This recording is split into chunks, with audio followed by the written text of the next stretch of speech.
এই যে আপনারা এত কিছু দেখতেছেন, এই খাবারগুলো, মুরগি, এই টার্কি, এই ছাগলের মাংস, তারপরে এই যে মুরগির পেটের এগুলো এগুলো এগুলো এই যে চিকেন ব্রেস্ট, তারপরে এই যে এত রকমের মাংস দেখতেছেন, এগুলো একটাও আমাদের জন্য না।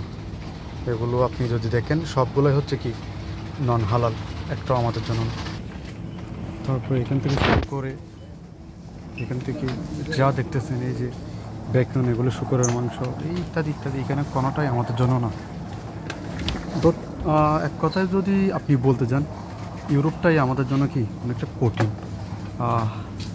সহজে আপনি আপনার ইচ্ছা মতো চাইলেও কিছু পাবেন না, খাওয়ার মতো নাই। আপনি চাইলে কিনতে পারবেন কিনা সমস্যা নেই, কিন্তু কিনে কী করবেন যদি খাওয়ার মতো না হয়, এই আর কি।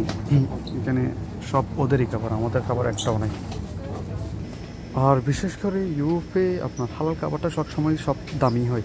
যেমন কি আপনি যদি এখানে যদি এটা দেখেন, এটা কত, 1 টাকা 89 পয়সা, 1 টাকা 89 পয়সা। আপনি 1 টাকা 89 পয়সা দিয়ে পানি পাবেন না, কিন্তু আপনি ঠিকই লাল পানি পাচ্ছেন 1 টাকা 89 পয়সা দিয়ে। এই 6 টাকা, 3 টাকা, জিনিসগুলো খুবই সস্তা। তো সার কথা এটাই, ইউরোপে আপনি যদি হালাল খুঁজতে যান তাহলে আপনার জন্য খুঁজে পাওয়াটা অনেক মুশকিল, প্লাস দামটাও আপনার নাগালের বাইরে থাকে। তো আপনারা যারা ইউরোপের জন্য ট্রাই করতেছেন বা আসার জন্য প্ল্যানিং করতেছেন, এই কথাটা অবশ্যই আপনারা মাথায় রাখবেন। ধন্যবাদ।